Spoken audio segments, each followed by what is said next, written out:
Welcome to the Draft Deeper podcast. This is your host, Nathan Grubel. Joining me as always is my producer, Kevin Black. One last solo run for the pods. We have our last tiers pod right here. So these are tiers 6 and 7 that we're going to be going through tonight. If you haven't had a chance to listen to either tiers 1 through 3 or tiers 4 and 5, please do so. They are available on all of our platforms, wherever you get your podcast, Apple Podcasts, Spotify, YouTube. Please subscribe. We appreciate the support. Maybe leave some reviews on those pods as well. Let us know some thoughts about where I have guys, and definitely keep interacting with us on Twitter as well at Draft Deeper. If you haven't, definitely give us a follow over there. We are on our march to 1,000 followers by the draft, and we're pretty close. Last time I looked, we were at 842. So definitely keep giving us support, keep having conversations with us over there. That being said, though, let's jump right in. So tiers 6 and 7, we are at the back end of prospects that I wanted to evaluate for the 2021 NBA draft. Tier 6 are basically some back-end second-round guys, and some of these guys are likely going to be undrafted free agent targets. Guys that I see more of like 9th to 10th men on a team's rotation, team's team right now. And then tier 7 are kind of like my quote-unquote honorable mentions that I will run through very quickly. I won't go as in-depth with the tier 7 guys as I have been for tiers 1 through 5, and then some of the discussion we'll get into for tier 6. I'll just run through those guys pretty quickly, wrap it up, and then that will be it for the 2021 Draft Deeper tiers. I had a conversation with somebody earlier today who was looking over their previous big boards and some of their preseason rankings and early season rankings, and I'd like to wait to put something like this together till the near the end of the evaluation process, because there are changes that happen all throughout the year, and I kind of want to have all of my ducks in a row and be sorting guys into these tiers based on complete evaluations, right? Like, have I had the chance to actually give complete grades to these guys? Have I seen everything that I want to see? And have I looked at all the numbers I want to look at, etc.? Not just blindly sort of ranking players or whatever word you want to throw in there. So I'm happy to be able to wrap this up. And then once we're done here with the Tiers podcast, then we're going to have a few more guests on before the draft to go through some cool and exciting topics, including a GM-style mock draft. And then we will be at the 2021 NBA draft, and we'll definitely be doing a live stream on Twitch again this year like we did last year. So keep an eye out for some details regarding that. I think we're going to have something pretty exciting lined up with some cool guests. So definitely stay tuned for that. So tier 6, again, like with the other podcasts, these guys are listed out. I am going through them as they are on my spreadsheet. These are not ranked within the tiers. So we're going to start out with Austin Reeves, Oklahoma guard. Definitely put on a good showing at the NBA draft combine. He's been a guy that's sort of been in like top 40, top 50 ranges on a lot of boards that I've seen on social media. Hasn't necessarily gone higher than that, but somebody who I think the majority have come to as someone who deserves to be drafted. And I think I'm pretty much in that camp as well. He did average 18 points per game this past year for Oklahoma, almost 6 rebounds, 5 assists per game, 44% from the field, 86.5% from the free throw line. Love those marks. Some of my concerns with him really come into play regarding his shooting touch around the basket, as well as he hasn't necessarily been consistent through his career from three-point range. He only shot at about close to 31% from the three-point line this past year, and then he also had 3 turnovers per game as well, trying to be more of a heavy playmaker for that Oklahoma team. Now, Austin Reeves is somebody who can definitely play in the pick and roll, right? If he comes in as a backup point guard for a unit, he's not going to be lost within those sets. He's an experienced playmaker and knows what he's doing out of more designed offense, but I wouldn't necessarily call him a freelance passer or a freelance playmaker by any means. He does have a very solid understanding of the game at this point because of his experience. And when we look at a lot of guys in this tier 6 that I have here, a lot of these guys are seniors. A few of them are juniors. Basically, when you get to the point of evaluating a senior prospect, obviously, I'm not going to say that anybody can't get better in the NBA, but by all means, they absolutely can. But usually, when you're evaluating someone who's like 22, 23 years old, they're close to what they're probably going to end up being in the NBA, right? Like maybe they can make a few adjustments or tweaks to certain parts of their game here and there, but for the most part, you'd expect their NBA production to look close to or equivalent to the level that they were able to play at in college. And if you have any concerns about getting similar production out of that prospect, then maybe you aren't looking to actually draft them or spend a second round pick on them, or in some cases even a first round pick. I mean, we have some seniors and older players among guys in some of our top tiers as well, guys like Corey Kispert, Chris Duarte, etc. So generally you want to know what you're getting with these guys, and it comes back to just again some of the questions I have about Austin Reeves offensively. Generally he's really good besides playing out a pick and roll in terms of his scoring efficiency. He's pretty good in the mid range. Really likes to go to some of that crafty mid range pull up game. And again, we saw that on display at the combine. But when you get him closer to the basket, he doesn't necessarily have an elite finishing package. He doesn't shoot it at an elite rate around the rim. I wouldn't say that his floater game or his runner game is anything necessarily spectacular either. The one thing that I will say that intrigues me and a big reason why I think he should be drafted out of his outside of his expertise and his comfort within the pick and roll game is he did rate out in the 87th percentile in total defense this past year for Oklahoma. He is a feisty, competitive guard, and I personally like rooting for older, experienced, feisty type guards like that. I think they definitely bring competitive edge, and it's something that you should absolutely look to have off of your bench running a second unit. So I think that definitely gives him a leg up in some conversations. But I just question how many of those same shots he's going to be able to hit in the NBA game. And if he's really put into a position where he's not able to play out of more designed offense, what does that look like, right? Like did we see enough of those moments in college to definitely say that he's like a top 40 guy in this year's draft class? He did have some really good moments for Oklahoma in this past tournament, but I'm looking at an overall body of work. What have you shown me that you can do, and what reasons have you given me to believe that you're going to be giving a similar or nearly identical output in the NBA? And I'm personally not quite there with Austin Reeves. I know there's plenty of fans of his all across the draft landscape that would probably take him higher than I would, but I would rather make a bet on somebody like a Quentin Grimes, for example, than like an Austin Reeves. I think Austin Reeves is a fine player. I think he's definitely going to get drafted.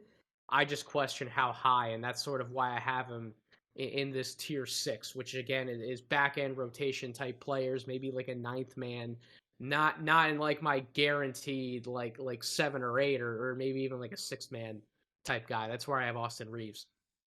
Chris Smith, UCLA forward. Um, his measurements, he measures in somewhere between 6'8", 6'9". I've definitely seen um, different takes on what his actual height, weight, and then wingspan are. But I think he was really robbed of an opportunity this past season because he had some injury concerns. I think he would have had a dynamite year, particularly shooting the basketball, and I'll get more into that now.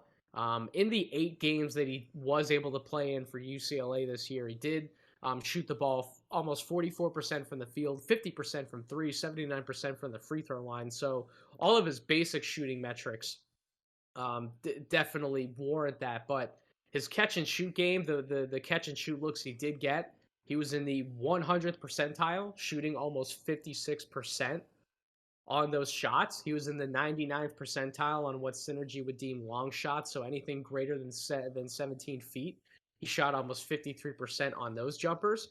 And he also showed some comfort level out of the pick and roll game and different isolation sets, including passes as well. So he's not immune to passing the basketball or looking to make others better around him. I think there's 2 areas that he has been deficient in that I think he could have helped himself in had he played for the entire season. Would be defensively. He was only in the 30th percentile. He has good length to him, good size to play out in the wing, but I question if he can handle bigger matchups. And then what does he look like if he has to defend some of these smaller guards in space? Can he definitely switch down to like a 2 or a 1 and keep them in front of him effectively? I question some of his lateral mobility at times. And then from a scoring standpoint, he's never really rated out well shooting off of the dribble or creating his own shots. Now, I think that going back and watching some of the film from those 8 games, I think he's definitely made improvements there that he just didn't get to showcase across a larger body of work. But that being said, anything that I would have seen from those 8 games is obviously a really small sample size. So I don't have that much to make further judgment on. Did he make enough improvements here to the point where I can say that he's going to reliably be able to create his own shot like we've been sort of projecting him to be able to do at the next level? Usually when you hear people who are high on Chris Smith, they're taking into account that he's pretty much fixed those warts and he could be a dynamic scoring forward at the NBA level. I'm not as confident in that case, and that's why I would have him in this tier 6. Otherwise, if I did have a better comfort level there, he could have been in like a tier 5, somebody who I can see as like a 7th through 9th man on a team for sure. Maybe would have a case to push up as like the team's first forward off of their bench, but I don't have that comfort level right now, so I'm going to leave him here. David Duke, guard out of Providence, 6'5" guard. Really good counting stats. Averaged almost 17 points per game, 6 rebounds, almost 5 assists per game. Shot at almost 39% from 3 and 79% from the free throw line. Really the reason why he's not in like a tier 4 anymore, for example, somebody who I think could be potentially starter level on a really good team. I think he's more of a back end rotation guy, really, because he's tried to be a lead point guard in many different scenarios, and I just don't think he's there personally as a playmaker. He averaged 3.2 turnovers this year to those 4.8 assists. He doesn't necessarily rate out well in terms of how he handles pick and roll sets, whether it's scoring out of those pick and roll sets or passing. He doesn't rate out that necessarily well in isolations, including passes either. You can kind of see that on the tape. He's not the best overall decision maker when you go back and watch some of his tape. He's much more comfortable as a scorer, but really when you think about his scoring attack, he's comfortable on those long jump shots, but when you get him into situations where he has to pull up for a mid-range or he's get into the paint area and he has to either take it to the basket or finish with a runner. He only finished in the 6th percentile this past year on runners and the 7th percentile finishing around the basket. So while he's definitely gotten better at some of those longer pull-ups and some of those other catch and shoot shots, particularly from 3, I just think that there's more value to be had elsewhere in this draft than taking David Duke, because I think David Duke's more of an off guard. You can bring him in for some defensive intensity off of your bench, somebody who can make open jump shots, but he's not the level of creator that we would expect him to be by now as a junior guard, to definitely play that point guard position full time, whether that's as a starter or even in a backup lead guard type role. So that's why I have David Duke here, and I'm a lot more comfortable drafting him in like the mid to late 2nd round and taking a flyer on him then than I am early 2nd round, late 1st round at this point. Derek Alston Jr., the wing out of Boise State.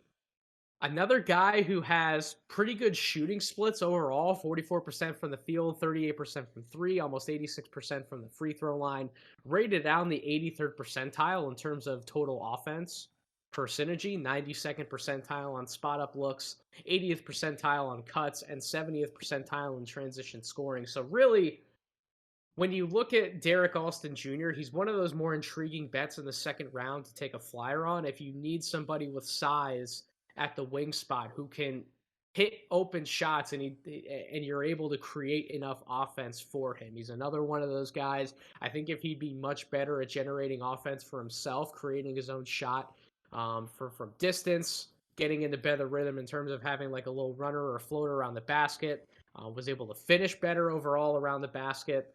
I think that he would be valued a lot higher than where I have him. And then also if he was a lot more comfortable passing the ball and making plays for others. He doesn't necessarily rate out well in those play types either, but you have to value him somewhere in the second round because of, obviously, as I mentioned, his jump shooting. He was in the 73rd percentile taking jump shots overall. He did rate out well enough in terms of shooting off the dribble. But again, when you get into some of those short, medium range areas, he's not more of this complete scoring forward, which is why when you're evaluating somebody like that, and this is another guy who's a senior, he's older. So this is probably closer to what he's going to be in the NBA, someone who can make an NBA roster and contribute on a team, but he's someone who you want to be able to set up for on offense, not necessarily ask him to create or do more than his role would warrant. So intriguing player to look at mid to late second round, but I'm not as high on him as I was preseason. I think preseason I probably would have had him as like an early second round, late first round target, somebody to keep an eye on, but he just didn't rate out that well enough for me at this point in the process, both looking through some of the numbers as well as going back and watching a little tape.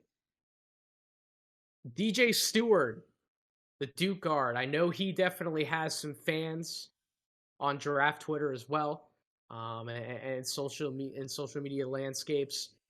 Is one of the younger players among this tier. He's the only freshman type college player in this tier. There's a few other international prospects who are obviously younger, but in terms of domestic talent, he's the youngest player among everyone else in this tier. Averaged 13 points per game, 4 rebounds, 2 assists per game. He did show that he's comfortable scoring on the ball. Not all of his playmaking metrics were bad either, but they weren't great. And I think when you're looking at DJ Steward, he's a guy who could have really benefited from getting a little more seasoning and some reps another year in college versus going right away to the NBA to improve on some of those playmaking aspects. And the reason for that, he seems like this very ball dominant guard who does his best when he's able to score with the ball in his hands, not necessarily being set up elsewhere to contribute offensively. And if you aren't at least what I would deem to be a good passer in situations where you primarily have the ball in your hands, then you're ripping away offensive value from your team because you're not able to make decisions for others outside of yourself effectively at the NBA level. So I think if he would have came back to college, had a little bit more time with the keys to doing a lot more initiating within the offense, maybe not bringing the ball up every single offensive possession, but just getting it swung around to him, putting him in more designed sets, and then letting him sort of figure out how to better get others involved versus just constantly catching and then looking to do something for himself, be it shoot right away or take somebody off the dribble and then pull up the score. I think that those parts of his game are fine, and there'll be things that he can learn how to do even better at the NBA level. But I think if he would have had another year in college, be able to round out his game a little more, it would have served him better. And I think he could have definitely been a first round pick next year because he's fine physically. He can definitely stand to pack on a little more weight, but 6'2", he actually did measure with a +5 wingspan. And I think that definitely helps him on the defensive end as well. I really thought he could have been better served overall going to college, but he's in the draft. So with the profile that I have, with the reasonable expectations that I would have for him his first year in the league versus what I think he can become, I would still take him in like the middle of the second round, but I'm not necessarily pushing to take him any earlier than that. I think he would have been much better served going back to college. Herbert Jones, Alabama forward, 6'7", with 7.25 wingspan. Lanky forward, doesn't have a lot of bulk to him, but he's one hell of a defensive playmaker and defensive dynamo, that's for sure. He's a competitive defender.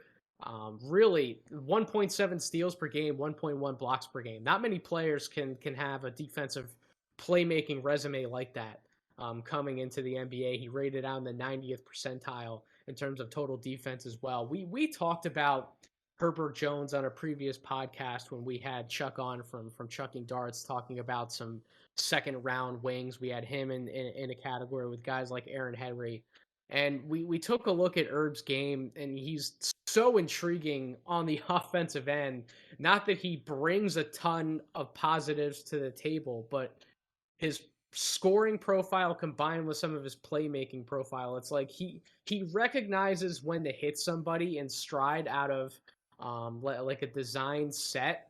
He can do a few things off the ball, but you take a look at his game overall, it's like he'll hit some jump shots off the dribble, but if you get him off the catch or you run him off a screen, like he's certainly not contributing in those areas. He's really good cutting to the basket off the ball, but the more and more I examine his game from the standpoint of if you're putting the ball in his hands where he seems like he wants to be comfortable as this creator type, this big wing creator type, how much value are you actually getting out of that? Can he finish around the basket consistently enough? If he gets caught in no man's land, somewhere in the mid range or further out in the painted area, but like the free throw line, is he going to make the right pass or definitely be able to hit a shot consistently from those areas on the floor? And I don't have yeses to answer those questions with. I don't buy his strength around the basket, finishing amongst the NBA level trees. His length, he was able to get by in his length a lot in the college game. I don't have that same level of trust in him at the NBA game. So I question how efficiently he's going to be able to score, especially if he's not able to hit open catch and shoot threes with consistency, excuse me.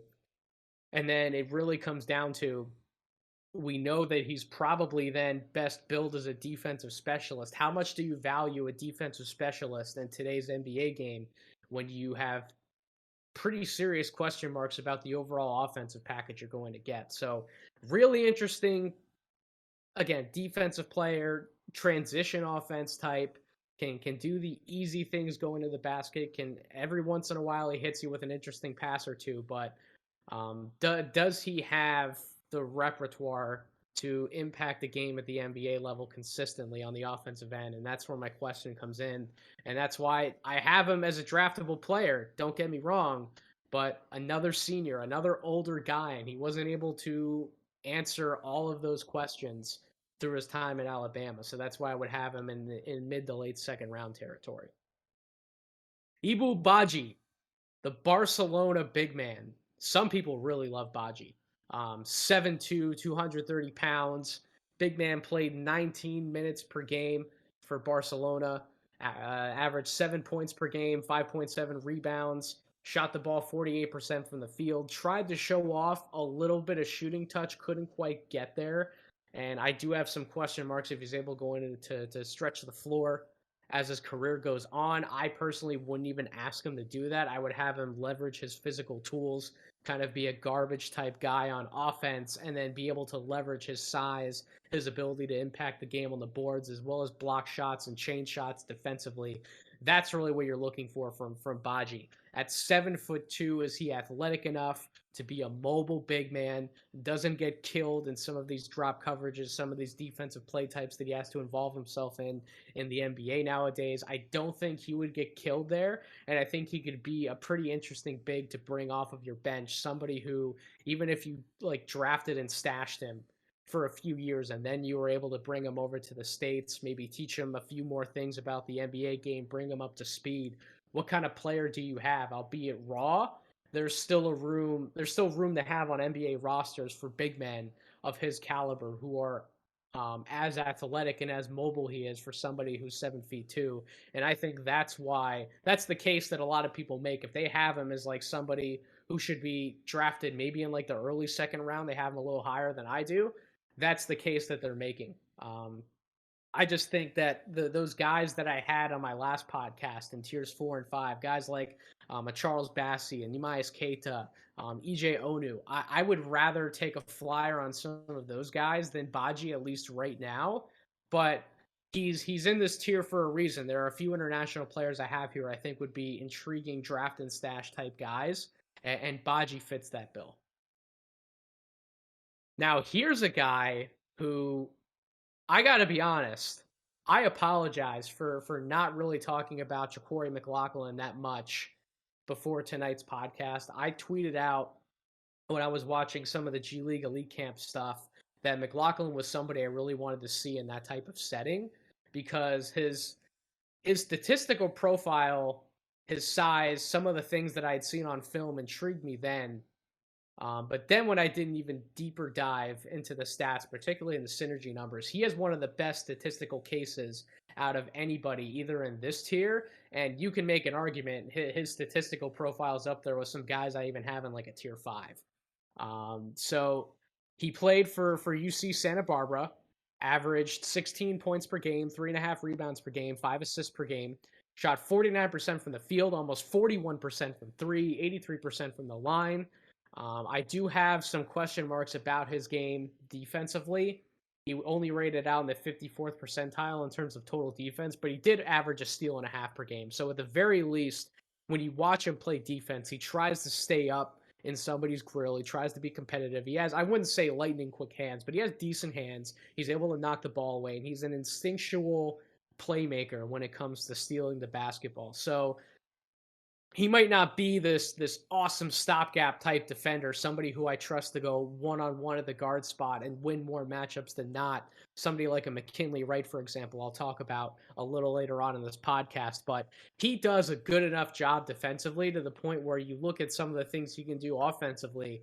I really don't see many holes in his game. He had a 26 PER this past season, a 61.4 true shooting percentage. That's great for a guard.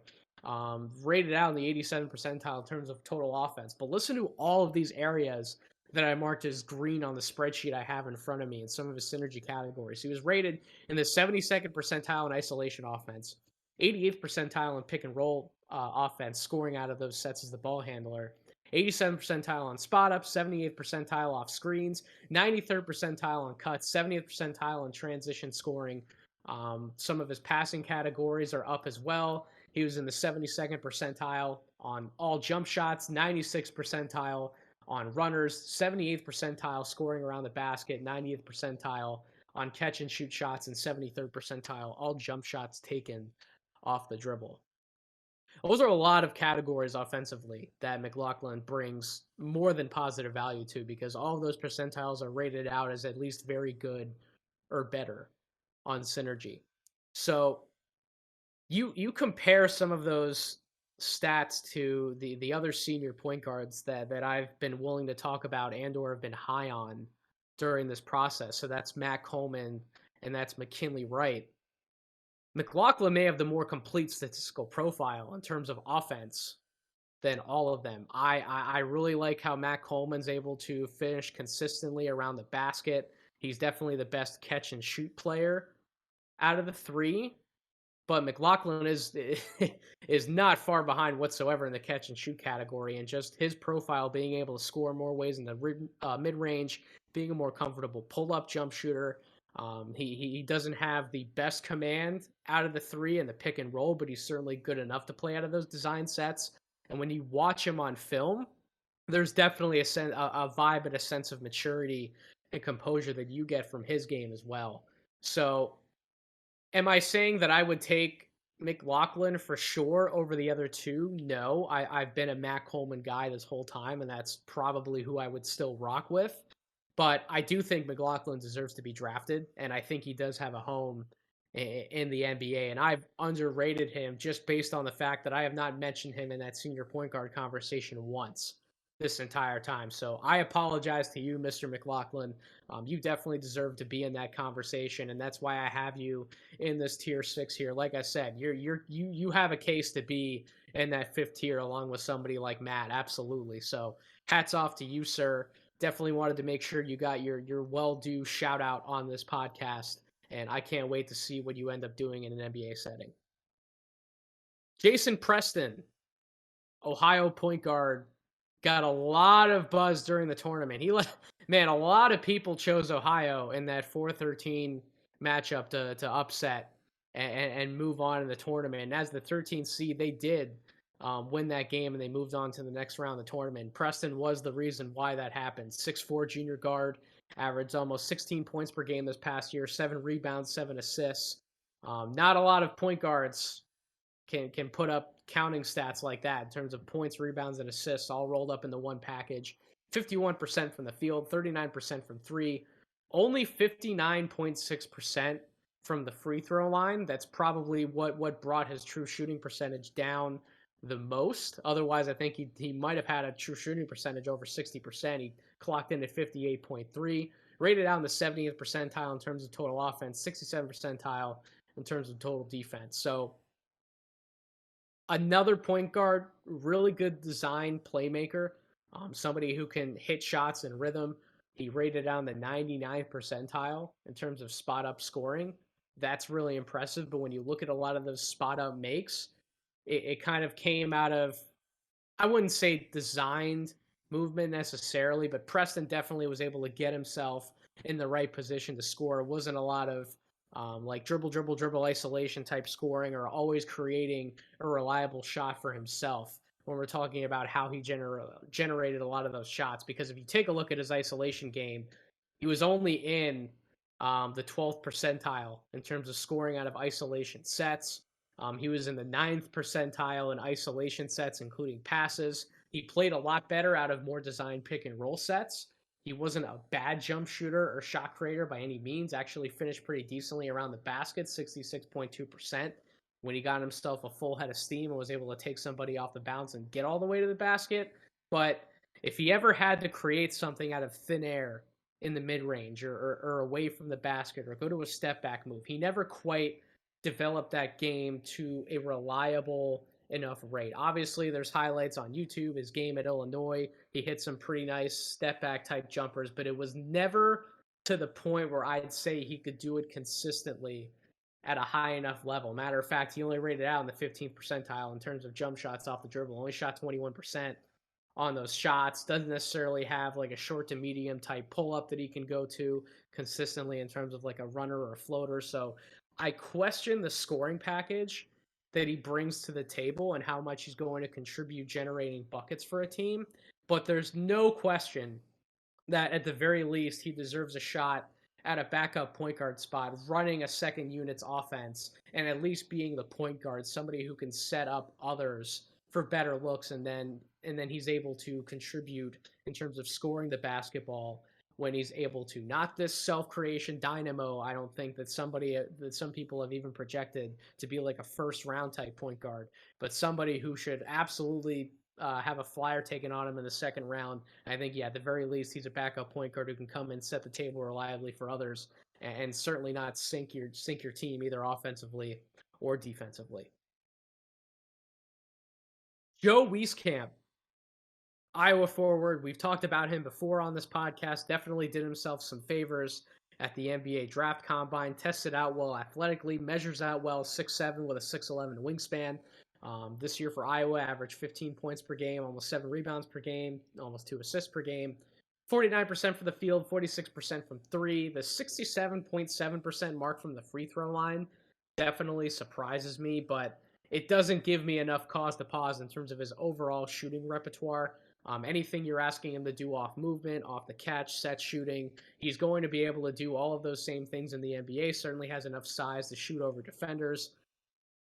The main difference here, and I've heard some good arguments from people, especially recently. Shout out to Andy Roth, who follows me on Twitter.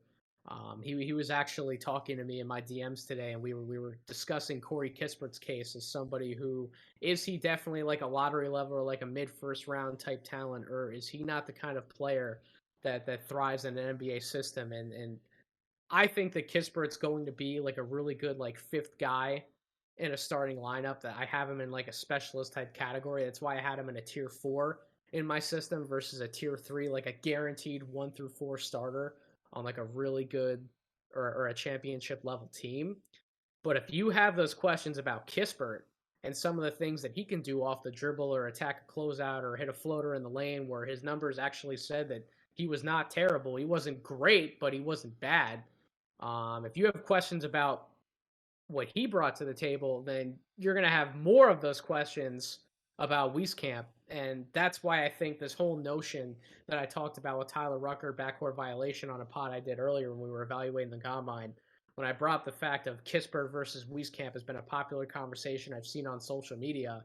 That's why, like, I'm not in that camp whatsoever. I'm absolutely in the camp of taking Kispert with a first-round pick versus waiting to draft like Joe Wieskamp instead in the second round, wherever you would value him in the second round. I don't think that Wieskamp provides nearly as much value to an offense as Corey Kispert does, both again from a creation standpoint, doing anything off the dribble, even from like a passing standpoint.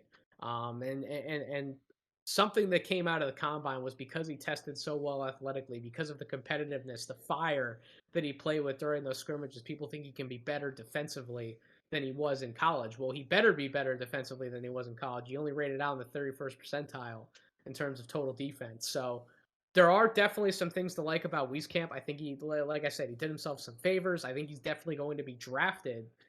I just don't know if I'm drafting him any higher than like using like a mid to second round pick, mid to late second round pick on him. That's probably the range that I would have him in. That's where I would feel comfortable drafting him. Johann Bagarin, the Paris guard, 6'6", with a 6'11" and 3/4 inch wingspan. That's pretty impressive for a young guard. Played in France, averaged almost 12 points per game this past season, almost 4 rebounds, 3 assists, almost 46% shooting from the field, 34% from three, and 61% from the free throw line. Perfect draft and stash type guard. I think if you are drafting him, I don't know necessarily how quickly you bring him to the States. I would definitely keep letting him develop as a playmaker as well as a scorer off of the bounce. He can definitely get to the basket and give you efficient offense that way. But I think if you give Bagarin a little more time to season overseas and then you bring him over to the States, I've heard some people call him like one of the more major sleepers in this entire draft class. I can see why some people make the case. A lead guard, a true lead guard, someone who I would actually bring over to play point guard in the NBA with those physical measurables. Like, there's no question that I think he should be drafted. I just don't know if he's ready for NBA competition right now, which is why I would call him, like I said, like he's one of the international guys I have on this list that I would consider more of a draft and stash type guy. But definitely worth mentioning. He makes it in my tier 6. I think if he were available in like next year's draft, for example, you gave him another year to better season before he went into the draft portal. Maybe he'd be like a first round pick. I think right now I'd value him in that mid to late second round range for sure. Luca Garza, Iowa center.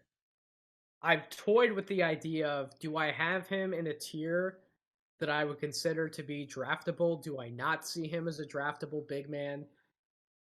I think all of the questions are obviously around, is he athletic enough to play in the NBA full time? If you bring him off of your bench for 12, 16, 20 minutes a game, what level is he going to be at athletically? Is he definitely bringing as much up and down value as he showed that he could do in spurts for Iowa? We know what he can do around the basket as a post scorer. We know that he's worked on stretching the floor with his 3-point shot. Definitely got better in terms of his shooting metrics. A lot of those numbers are actually up per synergy across the board in different shooting categories away from the basket.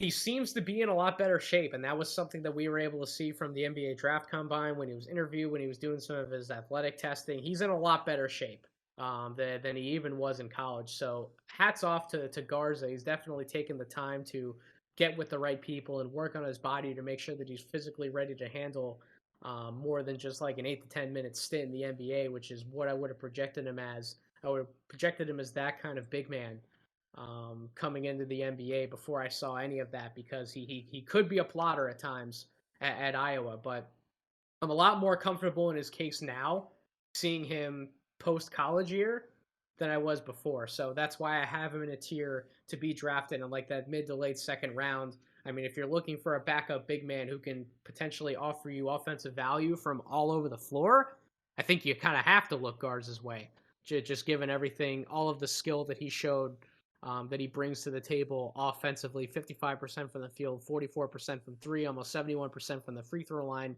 and he's improved on his free throw shooting. So highest PER, I think, in this entire draft class, 35.5, with a 62 true shooting percentage, and he's the 97th percentile in total offense. So definitely somebody who deserves to be drafted and somebody who I would target in the mid to late second round. Maceo Teague, Baylor guard, 6'3". Are you ready for this wingspan? 6'10 and a quarter. 6'3 with a 6'10 and a quarter wingspan. senior guard, helped Baylor win that national championship. This is somebody, man, I've never understood why he's not in more people's top 60s, why he's not somebody who's going to be drafted. I 100% think that he's a draft worthy guard. And if he doesn't get drafted, somebody is going to scoop him up pretty early on in the undrafted free agency process. Shot 48% from the field, almost 40% from three, 83% from the free throw line, was in the 94th percentile in terms of total offense, 89th percentile in terms of total defense, 85th percentile scoring out of pick and roll sets as the ball handler, 89th percentile on cuts, 90th percentile on putback shots. So that's another hustle stat that shows that his length can come into play as a guard as well when he's crashing the glass. And then the 94th percentile in terms of scoring out of transition. Has middling to pretty good marks in terms of the different categories that we go through for his jump shooting as far as synergy metrics. So like, what are his weaknesses? He's not an elite athlete. Obviously, he's an older guard. People question how he's going to be able to make some of those same pull up type shots that he did in college in the NBA against NBA level defenses. But when you have that much length as a guard, if you can get any kind of elevation on your jump shot, which Teague definitely can, you're going to be able to hit those shots at the next level. It's, do you trust his handle? Do you trust how he sets himself up for those pull-up shots? Do you trust his catch and shoot three-point shooting, which he rated out well overall? He was in the 85th percentile in catch and shoot shots, shooting almost 43% on those shots this past year. But we definitely saw that he can be streaky at times. There are games where he can absolutely go numb cold. And that's something that I don't think every evaluator has been able to get over either. So listen, if you value older guards who can play make for you in a pinch, but are really guys who you can pull off of your bench to either spread the floor for you reliably or just go get you a bucket in a pinch, then Teague should absolutely be looked at. And like I said, I think he should be drafted. That's not the buzz that I've been getting.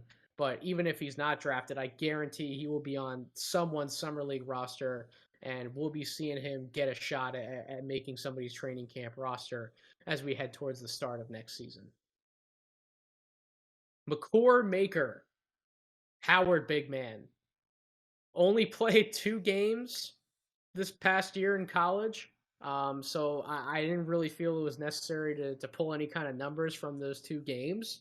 I thought that what we were able to see at the draft combine kind of made his case for you. Hit some really nice turnaround fadeaway shots off one leg at the combine. And he comes from that same family that obviously Thon came from, and he was viewed as this really skilled 7-footer who could do a bunch of things off the bounce, hit jump shots.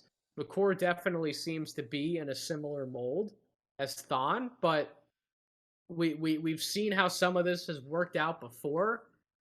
I don't know if I fully trust his mobility. I don't know if I trust his ability to stay healthy at that size.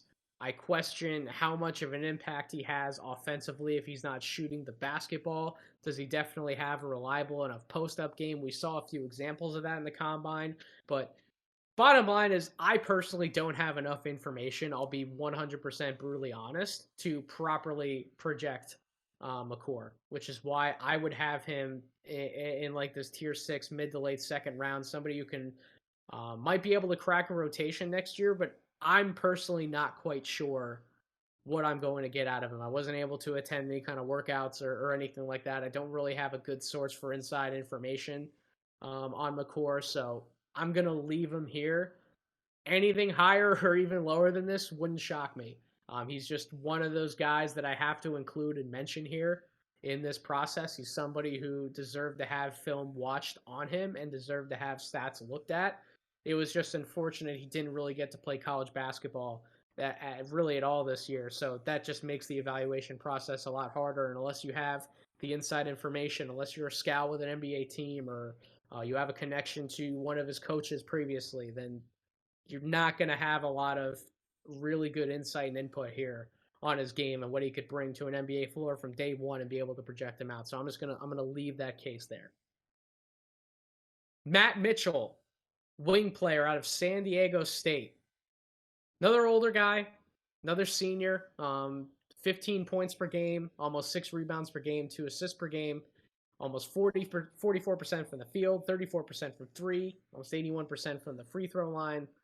Has some pick and roll proficiency as this 6'6" wing who can kind of make a few things happen for others out of more designed sets, but isn't necessarily a reliable off-ball scoring dynamo. I'm not quite sure what he does in terms of a pull-up game and how he effectively scores at the NBA level on a consistent basis. Doesn't necessarily rate out great in any particular shooting metric besides some of the stuff that he was able to do in a pinch off the dribble, only rated out in the 19th percentile in terms of catch and shoot. So I just question how much he's going to be able to impact the game offensively. And I would have loved to see him rate out better in terms of total defense. He was only in the 58th percentile defensively. And you read some things that people say about him and you think that he has a pretty good build to him, has decent size for again, being that 6'6" wing type prospect. But when you watch how he handles defense both on the ball and off the ball, he definitely left me desiring a little bit more. So I'm not quite sure what he brings to an NBA team right out of the gate in terms of like, here are the one or two skills I definitely know you're going to be able to do reliably from day one, and they fall within responsibilities that I'm comfortable giving you in the offensive end of the floor from day one. I don't know how he wins that argument for an NBA team. I've seen a few people like him. I haven't actually seen him mentioned a ton. He's somebody that I think is going to be on teams' radars, whether they're drafting him or they're kind of like giving him a camp invite or something like that. But he's not a guy that I'm particularly that high on. So I kind of have him in this tier 6. Matthew Hurt, Duke forward. 6'9" with a 6'9.5" wingspan. So not really any elite length to write home about, but he's certainly big enough at that forward spot.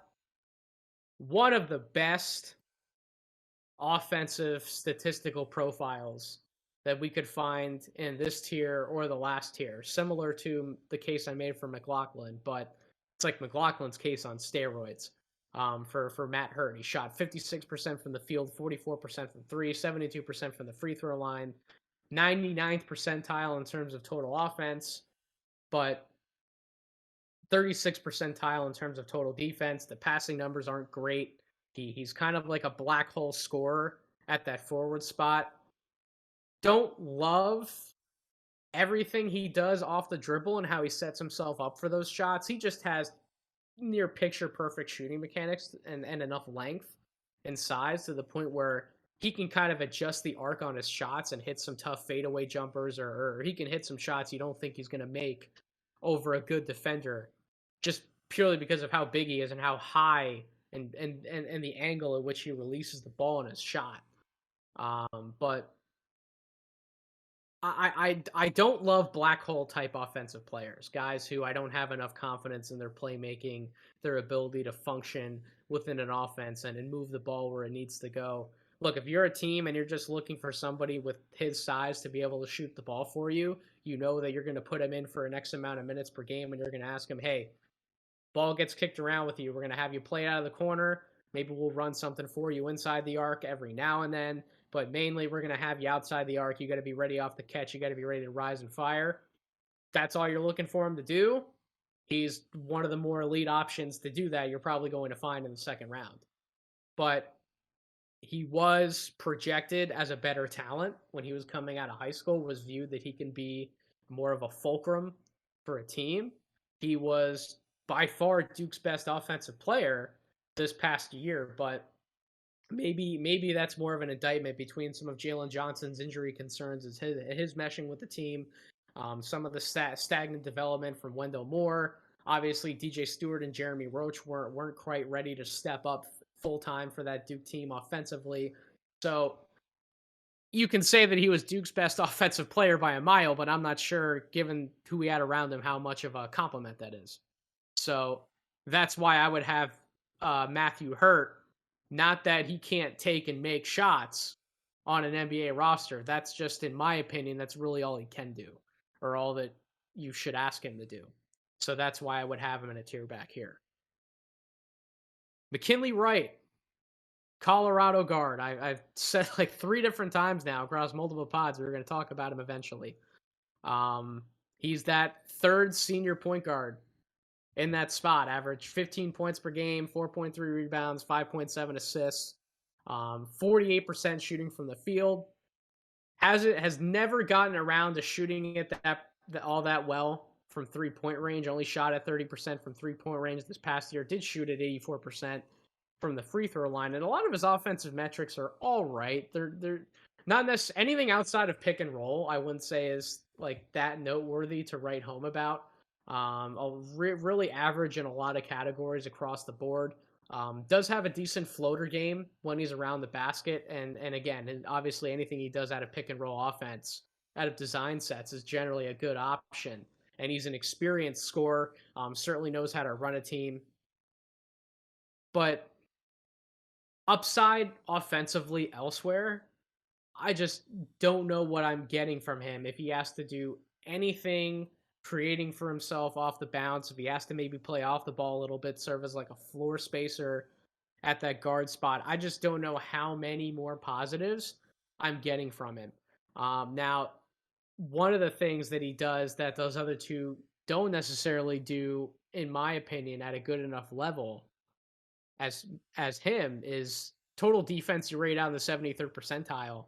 But I think he's even a little bit better defensively than that because of his build, because of his bulk, his competitive nature. He's one of those guys who will absolutely pick you up from half court and play that point of attack defense for you. And he brings that attitude, the competitive, that fire, that he does not mind bodying somebody up a little bit and making things uncomfortable for the opposing team's ball handler. So I think he certainly plays point of attack defense better than the other two senior point guards that I want to compare him to, even though he's not quite the steals maestro that Mclaughlin was at times.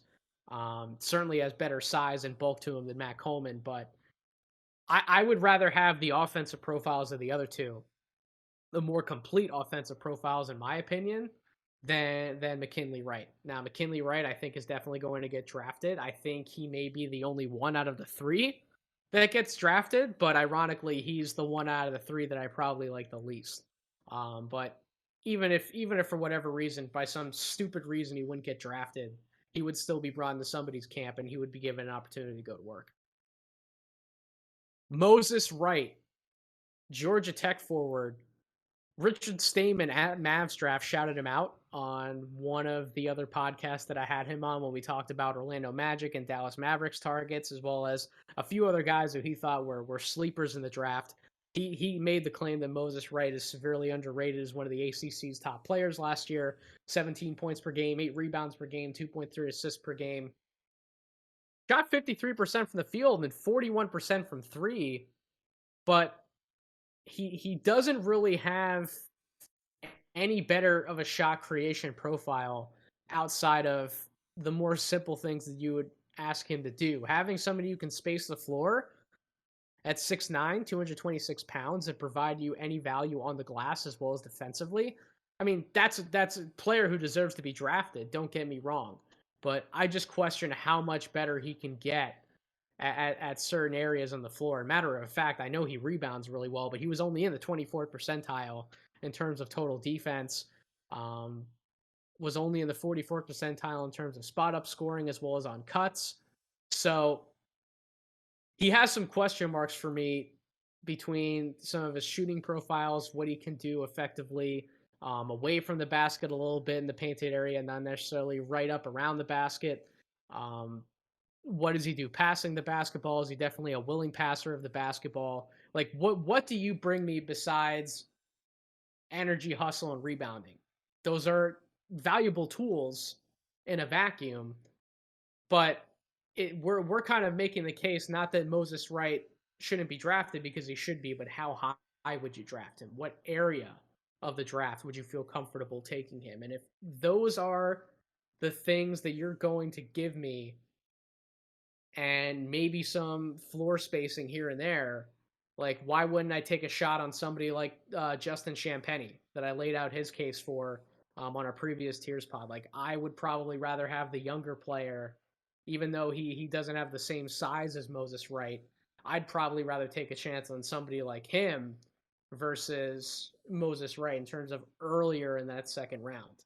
But if we're talking mid to late second round, he's definitely one of the more intriguing bets to make because I think he probably offers the most intriguing profile in terms of these guys who I've rated out as bigger forwards. So definitely deserves to be drafted. Just don't know if I take him any higher than like mid to late second round. Sandro Mamukelashvili. Yes, I finally said that guy's name right. My apologies to you, Sandro, all these times that I've butchered your name on this podcast. I apologize, but we've talked about him before. Somebody who's probably like in the 50s for me if I'm drafting him. More of this theoretical point center who can do interesting things out of the pick and roll, both as an inverted ball handler, as the big in those sets, and then even as the roll man on the opposite end of those sets. Pretty intelligent pick and roll playmaker, somebody who can do a few things for you off the bounce, has been a streaky shooter for his college career, but does have some touch from the outside nonetheless. Not really the best finisher around the basket. We've talked about that on other podcasts. It's really about how much of the passing and the ball handling is real. It is projecting him as this like really interesting inverted pick and roll player more evidence than theoretical. Like, do we have enough evidence to comfortably project that him doing that at the next level? I don't fully have the answers to those questions. And given that he's an older player, I don't know how much more again that he's going to develop. So that's why I would be more comfortable drafting him in the back half of the second round versus taking him, I don't know, in like the 30s, for example. And I think the majority of consensus boards and mocks that I've seen pretty much have him in like that 40s to 50s range. So I think I'm pretty much in line with consensus on Sandro, but definitely one of the more interesting bigs to take a flyer on in this draft class, no doubt about it. Brendan Watford, LSU forward, 6'9", 237 pounds, sophomore forward, 16 points per game, 7.4 rebounds per game, 2.9 assists per game. Was projected as like a top 25 guy last year as a freshman and decided to go back to college, maybe with the idea that he could turn himself into a lottery pick if he showed a few more things offensively, was able to shoot it from distance better. That didn't pan out for him. He only shot 32% from three this past year, 65% from the free throw line, 63rd percentile in total offense. And you look at his physical tools and you look at some of the highlight plays that he can make defensively on block shots or making a steal in a passing lane or playing defense on somebody bigger than him when Watford's getting back down. How does he hold himself up well in those situations? Despite some of those positives that you can see when looking back at the film, he also gets burned in a number of different areas, especially playing defense off the ball. So he's not exactly this awesome toolsy defensive player that you would think that if he's a guy falling in like a first round category, you expect him to be able to contribute high enough in that area of the floor if he's not going to be a consistent offensive presence for you. But just does not play well enough out of different big forward type sets, whether that's acting as a roll man, whether that's post up offense, whether that's cutting to the basket, his efficiency and transition offense. Like he just hasn't been consistent enough over these last 2 years to make me want to take him any higher than like in the mid to late second round. I get that he's young. I get that he was only a sophomore at LSU that last year. I understand that I've said before about some other prospects, like with Cam Thomas, for example. I haven't always loved that LSU situation and just stylistically how they play offense. But at the same time, I haven't seen enough from Watford to definitely be like, yeah, I'm going to take you in the early second round or even the late first, and I'm going to love that I made that decision. So that's kind of why I have him in this range as well. Frans Blijenberg, the forward out of Belgium, Antwerp player, draft Twitter's own, Frans Blijenberg, fan favorite, 9.5 points per game, 5.4 rebounds per game, 4 assists per game. Look, I like Frans. I would 100% draft him. I probably make the argument for him to be a draft and stash guy as well. I don't know how quickly I'd bring him over to the States. I think there's obviously some intriguing parts of his game. Listen, anybody who's like 6'10", who can handle the ball and make decisions like a point guard at times, deserves draft looks. There's absolutely no question about it. I think that he has enough room to improve his jump shot over time. I think he can definitely get better as a shooter and a floor spacer. So when we're talking about potential value that somebody like Vrenz can bring to the table, there's no doubt about it that he's an intriguing talent.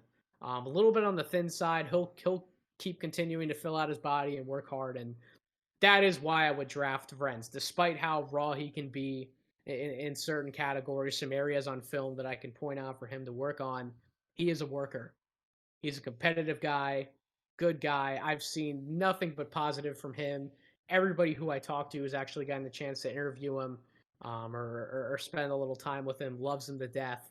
So just based on the fact that I know the type of person that he is, that gives me a lot better of a comfort level in drafting him and taking a chance on him. If you're willing to bet on yourself and you have that much confidence in your game and your ability to get better, that's an easy way to sell me with a case like that. So I'm drafting Vrenz. Probably for me, I'm not as high as some other people. Like I thought at some point during the year about having him as like a top 30 type guy, so somebody who would definitely be in like a tier 4 or higher. But the more I went back and watched, the more I think that he's not ready quite yet. But give him like another year or two, and he could really make an interesting case to have like a playmaking 4 type role in the NBA. Which obviously the NBA is always looking for guys with size who can handle the ball and make plays for others.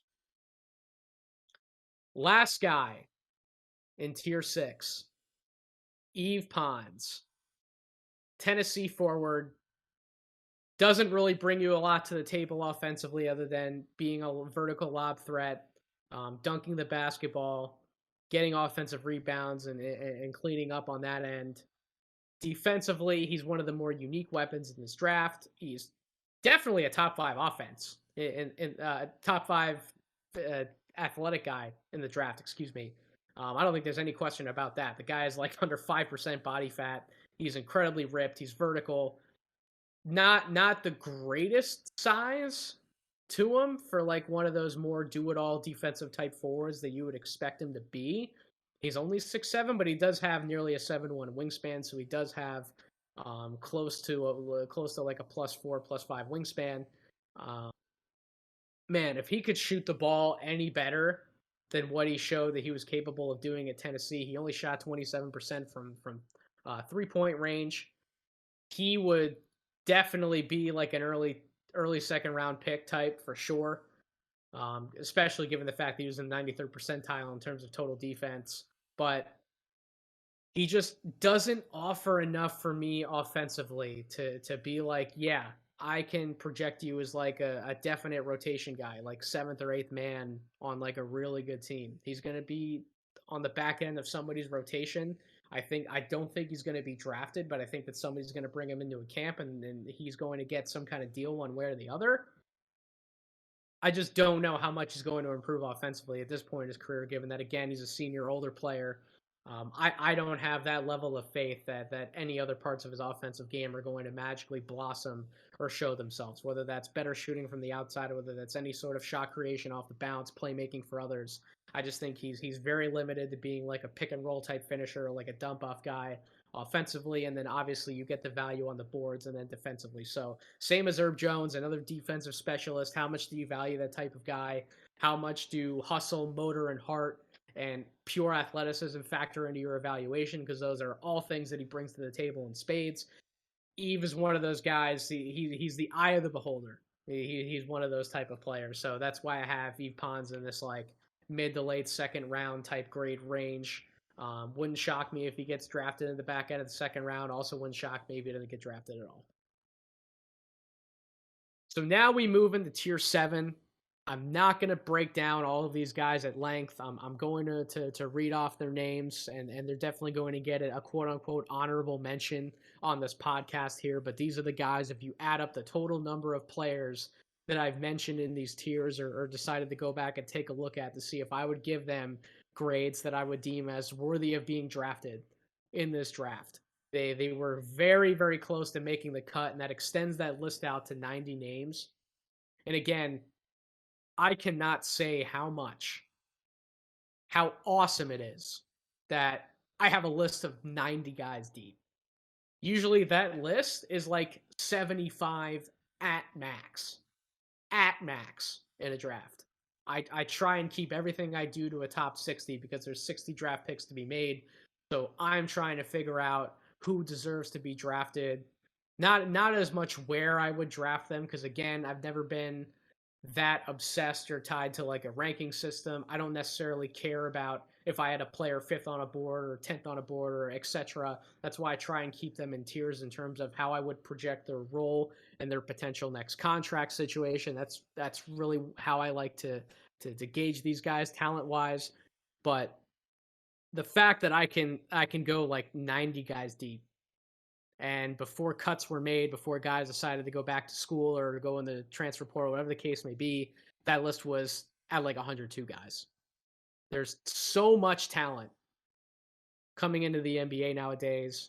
And I had a conversation with somebody on Twitter today where he pointed out, yeah, a lot of people get overly excited about the amount of guys that are coming into the draft, and that not all of them will make an impact for an NBA roster, be it as impactful as one might like to fantasize. Listen, that's 100% true. If we're lucky, we get maybe like 15 to 20 guys out of the entire draft class who make some sort of rotational impact, like some sort of meaningful rotational impact for an NBA team during their career.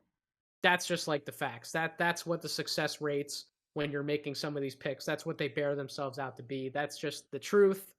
I like to be an optimist. I like to point out what players can bring to the table from day one, how much value they can give from day one, what they can grow into, what they can work on and improve at. I like to look at things from that end of the spectrum. But you also have to be a realist at times, and you have to understand that this is a really, really, really hard game. Very few rookies are going to succeed from day one. Everybody has their growing pains. Everybody takes their lumps. I wouldn't expect somebody to come in and be an absolute all-star in a job that's as hard as this within their first year of being in that job. It's a learning curve. It takes time. It takes experience. It takes patience.